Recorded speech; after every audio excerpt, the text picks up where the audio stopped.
તરફથી હું જ્યોતિ ચૌધરી આપ સૌને આવકારું છું। વિદ્યાર્થી મિત્રો, આજે આપણે ધોરણ 6 માં વિષય ગુજરાતીમાં એક સરસ મજાનો પાઠ ભણવાનો છે, જેના શબ્દો છે માતૃહૃદય। હવે આ પાઠના લેખક છે કનૈયાલાલ રામાનુજી। કનૈયાલાલ લક્ષ્મીરામ રામાનુજીનો જન્મ સુરેન્દ્ર જિલ્લાના બળવાણામાં થયો હતો। તેમણે શિક્ષક તરીકે સેવા આપી હતી। સાવજનું અપમાન, રીંછ દરબારમાં, 11 રાતો, અપંગ તનના પણ મનના નહીં તેમના જાણીતા પુસ્તકો છે। તો લેખકે આ પાઠ એક માતાના હૃદયનો ભાવ વ્યક્ત કર્યો છે કે ગીરના જંગલમાં વસતા માલધારીઓ એટલે કે ભરવાડો માલધારીના જીવનનો એક સરસ મજાનો પ્રસંગ વર્ણવ્યો છે કે જેમાં 4 વર્ષનું એક બાળક શિવબાળ સાથે દોસ્તી કરવાનો પ્રયત્ન કરે છે। તે જોતા માતા શિવબાળને છોડી મૂકવાનો ઘણા પ્રયત્નો કરે છે, વિનંતી કરે છે। એટલામાં શું થાય છે કે સિંહણ પણ આવી જાય છે। થોડીક ક્ષણો પછી માલધારી બાળક શિવ શિશુને પડતું મૂકી પોતાની માતા પાસે દોડી જાય છે, તેમજ શિવ શિશુ પણ એ બાળકને મૂકી અને પોતાની માતા પાસે ગોદમાં ભરાઈ જાય છે। શિવ શિશુ પણ દોડતું પોતાની માતા પાસે પહોંચી જાય છે। આ અનન્ય પ્રસંગ આપણને આ પાઠમાં વ્યક્ત કર્યો છે। કો અવધૂત શો ગિરનાર બેઠો છે। અવધૂત એટલે કે વૈરાગી બાવો। તેની જટા જેવ પ્રદેશના પશ્ચિમી જંગલોના લોકોએ નામ આપ્યું છે। કોને નામ આપ્યું છે? તો કે આ ગિરનારી બાવો બેઠો છે, વૈરાગી બાવો। કોને નામ આપ્યું છે? તો કે પશ્ચિમી જંગલોના લોકોએ નામ આપ્યું છે કે જંગલમાં વસતા લોકોએ। ગીર સદીઓ જૂના આ પ્રદેશમાં વસતી માલધારી કોમ એટલે એક જ નામથી ઓળખાતો લોક સમુદાય। ઉદાહરણ તરીકે ભંડારા, રબારી, ભરવાડો વગેરે કે એક જ કોમથી એક જ નામથી ઓળખાતો લોક સમુદાય। કોમના અત્યારે 129 જેટલા નેસડા એટલે કે ભરવાડોએ જંગલમાં બાંધેલા ઝૂંપડાનું નામ એટલે પોતાને રહેવા માટે ભરવાડોએ જે ઝૂંપડા બાંધેલા છે એને શું કહેવાય? નેસડા। હંમેશને માટે તેમને કાળના મુખમાં રહેવાનું, છતાં પણ જાણ્યો કે અજાણ્યો ડર ન કે જંગલમાં જે ભરવાડો, રબારીઓ, વણઝારાઓ રહેતા હોય છે એમને કોઈ જાણ્યો કે અજાણ્યો એમને કોઈ ડર હોતો નથી। એ પોતે હંમેશ માટે જંગલમાં જ રહેતા હોય છે એટલે એમને ડર લાગતો નથી। સાવજના ઘૂંઘવાટાને દીપડાની લૂંટાઈ સાથે તેમણે આજીવન ઝઝૂમવું પડે છે। ઝઝૂમવું એટલે કે સાથે સામનો કરવો પડે છે કે સાવજ એટલે કે ચીનના ઘૂંઘવાટા, ચીનના અવાજો અને દીપડાની લૂંટાઈ સામે પણ એમને આજીવન રહેવું પડે છે। ક્યારે શું બને તે કહેવું મુશ્કેલ છે। ગમે ત્યારે જંગલી પ્રાણીઓ હુમલો કરે એ પણ કે ગમે ત્યારે ગમે તે જગ્યાએ શું બને એ કહેવું પણ મુશ્કેલ છે। આવા બહાદુર માલધારીઓના જીવનની અનેક વાતો છે। કરમના દાદિયા નામનો સાતેક ઝૂંપડાનો એક નેસ કે કરમના દાદિયાનું નામ આપેલું છે કે સાતેક ઘર બાંધેલા હોય એવો નેસડો હતો। આયર અને કાઠી કોમના માલધારીઓ કુટુંબની જેમ રહે। પ્રાગર ફૂટે, પ્રાગર ફૂટવું એટલે પ્રહાર થવું, પરોળિયું થવું। પ્રાગર ફૂટવું એટલે પરોળિયું થવું અને માલધાર એટલે જોર પૂછીએ કરતી જાતિનો માણસ, વણઝારાઓ, ભરવાડો। આયર અને કાઠી કોમના માલધારીઓ કુટુંબની જેમ રહે। પ્રાગર ફૂટે એટલે કે સવાર પરોળિયું થાય। માલધારીઓ બેહો એટલે ભેંસો અને બીજા માલ ઢોરને લઈ ચરાવવાને ઉપડી જાય કે સવાર પડે એટલે કે માલધારીઓ પોતાના ઢોરને લઈને ચરાવવા ઉપડી જાય। સ્ત્રી વર્ગ ઘરે રહે। 500 ભેહુના મેળવે દૂધના દહીંને વરોવવા અને નાજુક પણ મજબૂત હાથો કામે લાગી જાય કે માલધારીઓ સવારે પોતાના ઢોરને લઈ પશુઓને લઈને ચરાવવા જાય। તેમાં સ્ત્રી વર્ગ સ્ત્રીઓ ઘરે રહે। 500 ભેંસોના દૂધના કે દહીંમાંથી છાશ વલોવે અને નાજુક પણ એમના હાથ કામ લાગી જાય। સાંજ પડે ખૂટતું બળતણ એટલે આપણે જે લાકડા બાળવાના હોય છે એ અગ્નિ કરીએ તે ખૂટતું બળતણ વીણવા ગીરમાં નીકળી। સાંજ પડેલા સ્ત્રીઓ શું કરે? બર્તન વીણવા માટે નીકળી પડે કે કોઈ શહેરી સ્ત્રી શોપિંગ સેન્ટર પર ખરીદી કરવા નીકળે છે કે શહેરી સ્ત્રીઓ સાંજ પડે એટલે મોલમાં ખરીદી કરવા જાય આ માલધારીની સ્ત્રીઓ સાંજ પડે એટલે બર્તન વીણવા માટે નીકળી પડી આવી આધેડ ઉંમરની એક બાઈ આધેડ ઉંમર એટલે અડધી ઉંમરે પહોંચેલું આવી આધેડ ઉંમરની એક બાઈ એક સાંજે કરઘાંટિયા વીણવા નીકળી કરઘાંટી એટલે કે લાકડાના નાના નાના ટુકડા કે આધેડ એટલે અડધી ઉંમરે પહોંચેલી એક બાઈ સાંજે લાકડા વીણવા માટે નીકળી હારે એટલે કે સાથે ચારેક વર્ષનું બાળક વર્ષ એટલે વર્ષે તેની સાથે 4 વર્ષનું એક બાળક હતું માતા તો સૂકા લાકડા વીણતી વીણતી આગળ નીકળી ગઈ પેલું બાળક ધીમું ધીમું ફૂલડા ચૂંટતું માની પાછળ પાછળ જતું હતું કે પેલી બાઈ છે હાજર ઉંમરની સ્ત્રી છે આગળ લાકડા વીણતા વીણતા નીકળી ગઈ ને એના પાછળ જે બાળક 4 વર્ષનું હતું ધીમે ધીમે ફૂલડાઓ ચૂંટતું માની પાછળ પાછળ જતું હતું એટલામાં તેની નજર સામેની ભેખડના પથ્થર પર પડી એટલામાં શું થયું બાળકની નજર સામેના ભેખડના પથ્થર ઉપર પર્વતોના પથ્થર ઉપર પડી ત્યાં કંઈક ગલુડિયા જેવું કરતું હલતું હતું કે ગલુડિયું હોય નાનું કૂતરાનું બચ્ચું એવું હલતું કરતું બાળકને રસ પડી ગયો રસ પડવો એટલે મજા આવવી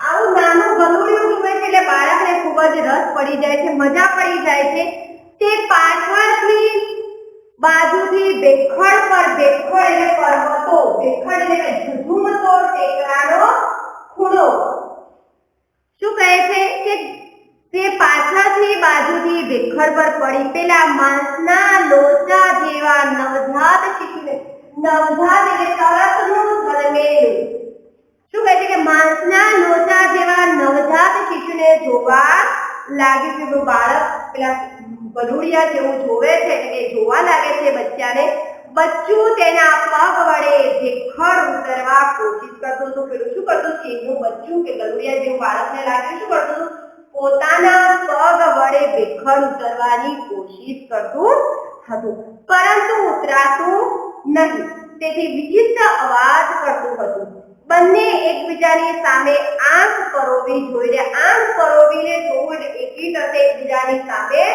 જોઈ રહ્યું ક્ષણમાં દોસ્તી બંધાય કે શિવ બાળ અને અહીંયા છોકરો મનુષ્યનું છોકરો શું કહે છે કે બંનેને થોડીક વારમાં એકબીજાની સામે સામે જોવે છે એટલી વારમાં તો દોસ્તી બંધાઈ જાય છે પેલા માલધારીના બાળકે તેને બહાલપૂર્વક ગોદમાં તેની માલધારીના બાળકે શું કર્યું પેલા સિંહ બાળને કે પોતાની ગોદમાં તેડી લે છે પોતાના નવા દોસ્તને વહાલથી હાથ ફેરવતો નેત પડી જવા લાગ્યો પોતાના કે નવા દોસ્તને વહાલ કરે પંપાળતું તમે જેમ બાળકો ગલુડિયાને રમાડો છો એ રીતે એ બાળક પણ સિંહ બાળને રમાડતું પોતાના નેત એટલે પોતાના ઘર તરફ ભણી જવું તો એ તરફ જવું પોતાના ઘર તરફ જવા લાગ્યો નવા દોસ્ત સાથે ઘોડો શીખવું કાલી બોલીમાં વાતો કરતો બાળક શું કરે કાલી ગેલી બોલીમાં વાતો કરતું હતું પરંતુ ત્યાં જ પાછળ ડળક સંભળાણી ડળક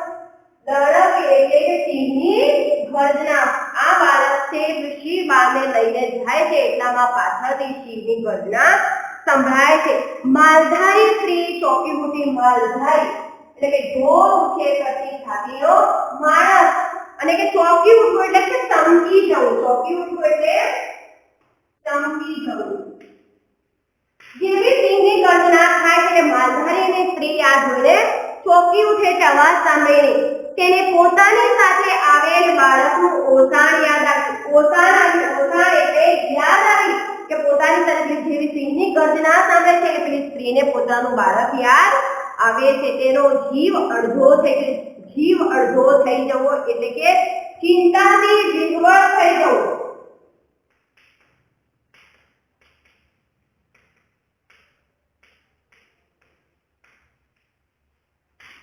કે જેવું પેલું બાળક યાદ આવે છે એટલે ઘટના સંભળાય છે કે પોતે ચિંતાથી વિહવળ થઈ જાય છે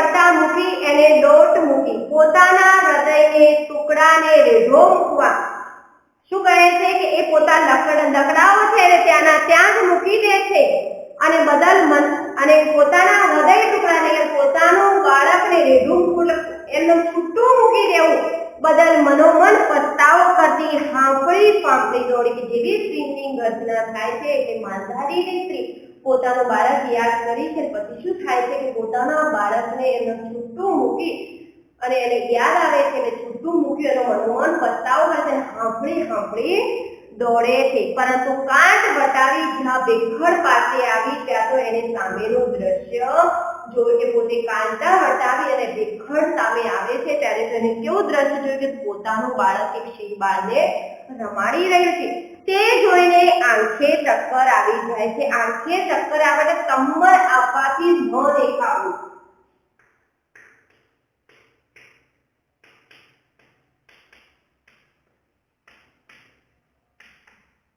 જેવી પેલી સ્ત્રી પોતાના બાળકને આ દ્રશ્ય જોવે છે પોતાના બાળકનું એટલે એને આંખે ચક્કર આવે છે એટલે કમર ચડે છે એટલે કંઈ દેખાતું નથી ધરતી ગોળ ગોળ ફરતી લાગી પોતાનું અસ્તિત્વ ભૂલાવી ગયું શું કે ધરતી પોતે ગોળ ગોળ ફરવા લાગી હવે એને કંઈ સમજાતું નથી વાત એમ હતી કે ભેખડની બખોલમાં સિંહણે બચ્ચાને આગલા દિવસે જન્મ આપ્યો હતો એટલે બે બચ્ચા બોર્ડમાં હતા બોર્ડ એટલે સિંહની ગુફા શું કહે છે કે વાત એવી હતી કે આગલા દિવસે જ સિંહણે બે બચ્ચાને જન્મ આપ્યો હતો એટલે કે સિંહણ ચરવા માટે નીકળી પડે છે અને બચ્ચાઓ અંદર હોય છે એમાંનું એક બહાર નીકળી આવેલું સિંહણ મારણની તપાસમાં નજીક ગયેલી તેની પાછળ પરંતુ માનવ બળની ગંધે સિંહણ તરત જ પોતાની બોર્ડ તરફ પોતાના વહાલ સોયના રક્ષણ માટે દોડી આવે સિંહણ કે મારવા માટે શિકાર માટે જાય છે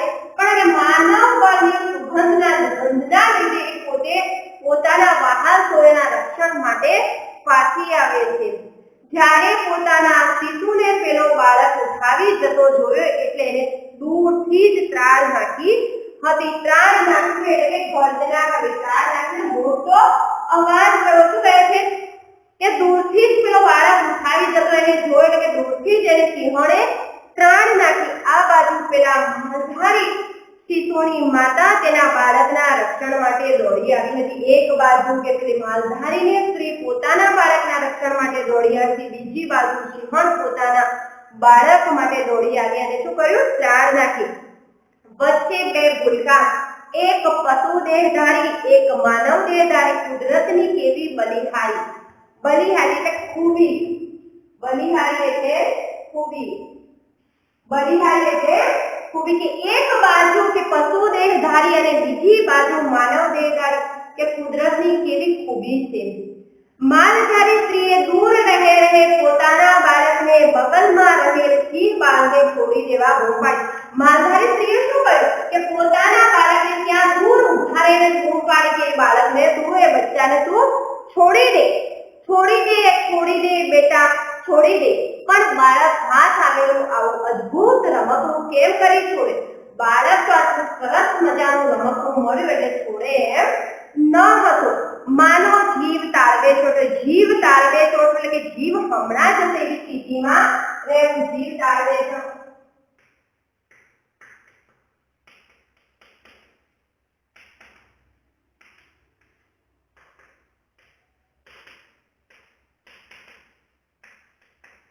જીવ તાળવે ચોટવો એટલે જીવ હમણાં જ એવી સ્થિતિમાં રહેવું શું કહે છે કે માનો જીવ તાળવે ચોટે પછી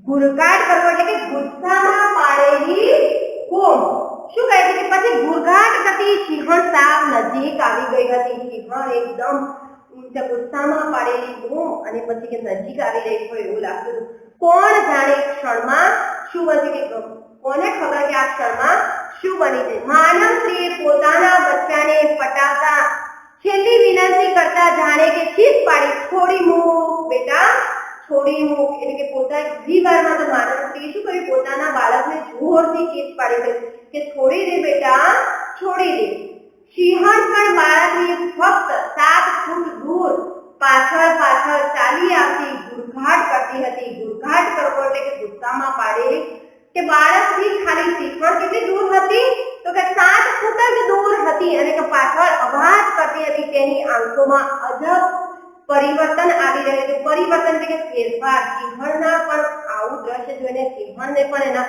હૃદયમાં, એની આંખોમાં પરિવર્તન આવી રહ્યું હતું. માલધારી બાળકે તીર શિશુને પડતું મળ્યું. પછી પેલું માલધારી બાળક શું કરે છે? તીર શિશુને ત્યાંના ત્યાં પડતું મૂકે છે. દોડીને માની ગોદમાં ભરાઈ ગયો. પછી માલધારી બાળક આવી અને દોડીને પોતાની ગોદમાં, એની માતાની ગોદમાં ભરાઈ જાય છે. આ બાજુ પેલું તીર શિશુ પણ દોડતું માની ગોદમાં ચાલ્યું ગયું. પછી તીર શિશુ પણ પોતાની માતાની ગોદમાં ચાલ્યું જાય છે. સામ સામે બે માતાઓ અને વચ્ચે તેમના બે શિશુ. સામ સામે બે માતાઓ અને વચ્ચે તેમના શિશુઓ.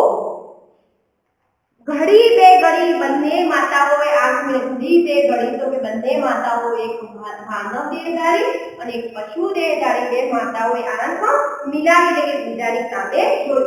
માલધારી સ્ત્રી પાછા પગે ચાલી છે. તેને પોતાના મેષમાં રહેઠાણ. માલધારી સ્ત્રી પોતાના મેષના તરફ, પોતાના ઝૂંપડા તરફ ચાલી. જ્યારે સિંહણને તેના જંગલમાં પોતાની ગોળમાં જવું. સિંહણને ક્યાં જવું હતું? પોતાની ગોળમાં જવું હતું. બંને માતાઓ પોતાના શિશુને લઈ ચાલી ગઈ. બંને માતાઓ, સિંહણ પોતાના બચ્ચાને લઈને જાય છે. માલધારી સ્ત્રી પોતાના બચ્ચાને, બંને માતાઓ પોતાના બાળકોને લઈને ચાલી. તેમના ખોળિયા જુદા હતા. ખોળિયું એટલે કે શરીર. તેમના ખોળિયા જુદા હતા, પરંતુ સ્ત્રી પ્રત્યેની મમતા અને પ્રેમમાં કશો જ ભેદ નહોતો. કે માનવ હોય કે પશુ, માતૃ હૃદય તો સૌના સરખા. કે માનવ હોય કે પશુ, માતૃ હૃદય તો બંનેના સરખા. દિલનો ટુકડો હોય, ખૂબ વહાલા હોય. આ વાર્તા પરથી મને માતૃ હૃદયની એક વાર્તા યાદ આવે છે કે એક બસ સ્ટેન્ડ હોય છે. એ બસ સ્ટેન્ડ પર એક સ્ત્રી પોતાના બાળકને લઈને બેઠી હોય છે. એટલામાં તરત જ બીજી સ્ત્રી આવે છે ને પોતાની જોડે, પેલી સ્ત્રી જોડે બેસી જાય છે. એના પેલી સ્ત્રી જે આગળથી બેઠી હોય છે તેના ખોળામાં એક સરસ રમતું ખીલતું બાળક હોય છે. જ્યારે બીજી સ્ત્રી આવે છે એ બાળકને રમાડવા માટે લાગી જાય છે. એટલામાં રમાડતા રમાડતા એક બસ આવી જાય છે. પહેલી સ્ત્રી આવે છે પોતાના બાળકને લઈને બસમાં ચડવા જાય છે એટલે બીજી સ્ત્રી પણ પેલા ઊભી થઈ અને પેલા બાળકને ખેંચી લે છે. પેલી સ્ત્રી પોતાનું બાળક આપતી નથી. એટલામાં બસ ચાલી જાય છે અને બંને વચ્ચે ખૂબ જ મોટો ઝઘડો થાય છે. ગામ લોકો પણ ભેગા છે. પેલી સ્ત્રી કહે છે કે બાળક મારું છે, પહેલી સ્ત્રી કહે છે બાળક મારું છે. લોકો ઘણા સમજાવે છતાં આ બંને સ્ત્રીઓ માનતી નથી. એટલામાં લોકો એવો નિર્ણય લે છે કે ચલો આપણે એમને કોર્ટમાં જજ સાહેબ જોડે લઈ જાઓ. બંને સ્ત્રીઓને કોર્ટમાં લઈ જવામાં આવે છે અને જજ સાહેબ પોતાની પહેલા તો વાત શાંતિથી સાંભળે છે. કે પહેલી સ્ત્રી કહે છે કે સાહેબ, હું આ બસ સ્ટેન્ડ પર આ રીતે બેઠી હતી, મારું બાળક મારા ખોળામાં રમતું હતું અને હું જ્યારે બસમાં ચડવા જાઉં છું ત્યારે આ સ્ત્રી મારા બાળકને ખેંચે. પેલી સ્ત્રી આ વાતને માનવા તૈયાર હોતી નથી કે સાહેબ આ બાળક મારું હોય છે. બંને વચ્ચે આવી રીતે વાતચીતની આપ-લે થતી જ રહે છે. પેલી સ્ત્રી માનવા, બંને સ્ત્રીઓ માનવા તૈયાર હોતી નથી. છેલ્લે જજ સાહેબ એવો નિર્ણય કરે છે કે ચલો આ સ્ત્રી આ બાળકના 2 ટુકડા કરી નાખો. માતા પોતાના બાળકના ક્યારેય 2 ટુકડા થવા દે નહીં. એટલે પહેલી સ્ત્રી જેનું બાળક હોય છે કે ના સાહેબ મારા બાળકના 2 ટુકડા કરશો નહીં, મારું બાળક એ સ્ત્રીને સોંપી દો, મારું બાળકના 2 ટુકડા થવા જોઈએ નહીં. એટલે પછી જજ સાહેબને ખબર પડી જાય છે કે આ બાળક તો પહેલી સ્ત્રીનું જ છે. પોતાનું બાળક એમ સ્ત્રીને સોંપી દેવામાં આવે છે અને બીજી સ્ત્રીને સજા કરવામાં આવે છે. એટલે કહ્યું છે કે માનવ હોય કે પશુ, માતૃ હૃદય તો સૌના સરખા હોય છે. અસ્તુ વિદ્યાર્થી મિત્રો, હવે આપણે PDF માંથી અભ્યાસ અને સ્વાધ્યાયના પ્રશ્નો